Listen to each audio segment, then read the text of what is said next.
I'm Irwin Weiner of Design to Share, and I'm here in Mantova, or Mantua, I think, in Italy, and just in the Great Lakes area. Across the street we have a wonderful Baroque building, of course with its typical ubiquitous courtyard, and marvelous Baroque plasterwork. With some wonderful symbolism. Of course I have no idea what this symbolism is. Some sort of eagle with scales, another one with some sort of tail viper thing, and of course some elephant doing something very strange. Quirky, whimsical, and very interesting. And of course the windows, the pair of central windows are not symmetrically spaced between the door opening on the left and the single window on the far right. Typically we would see perhaps the door in the center or the windows in the center. This is for me very refreshing. It's got a lot of importance, but then it's also got a lot of sense of sort of spontaneity in that regard. The color, this lovely sort of Italian, Mediterranean, ochre, warm color, the sort of golden color contrasting with the whiter moldings, of course, is delightful. And then these grey shutters, the color scheme is actually quite terrific. I mean, you could use that coloring in just a regular interior. I mean, you can have a floor that color, more white, thing with this sort of grey-green color like the shutters. Looking at this wonderful old house that has a marvelous combination of elements. There's brick, which of course we're very familiar with.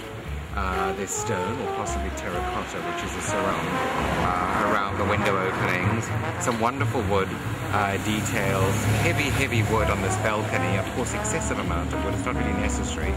And then some wonderful plasterwork, where you see the sort of scratching in the plasterwork on the upper level, as well as around the balcony.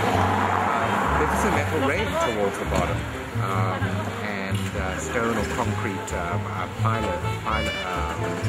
columns at the very bottom. So it's sort of a huge mix of materials, but yet it's very uniform.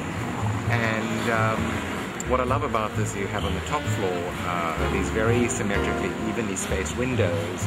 Going down to the level below, there's a balcony that's this enclosed balcony that's off-center, balanced by a window. And then down below that, the balance continues. And it's a wonderful facade. If you look at the arches at the bottom, how they shaped, the railing and the balcony above with the charming glass, the lovely metalwork that supports the balcony, the big windows, the little windows, the little religious icon that's on the wall, embedded in the wall, and then of course it leads on to a little hallway that connects the building next door. It's in an unassuming place, but it's quite majestic.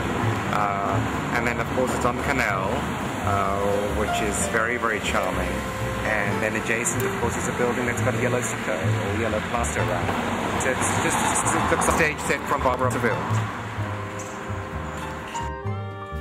Hi, this is Irwin Weiner with Design to Share in Mantova in Italy, and we're looking at this fabulous old building just in a side street. What's remarkable is the beautiful roof, the frescoes that they've maintained, sort of areas of it, and then under the windows, the placement of the windows, how they're not symmetrically spaced. Still very strong, a very rich building, incredibly high ceilings. And then adjacent to it is a building that is possibly from a similar period, and they've actually left out, very interestingly enough, they've sort of articulated the previous architecture and engineering of the original facade. You see two arched windows, which have obviously were cemented over, but now they've exposed just to sort of indicate the history of the building, the history of the architecture of the building. And you can see, I mean, over many hundreds of years, different elements, arches, Gothic style arches and so on. And then even a window that's got quite a contemporary feel, that's set back at an angle, a little bit more to the right of the door. Above on the second story, you see the sort of wonderful window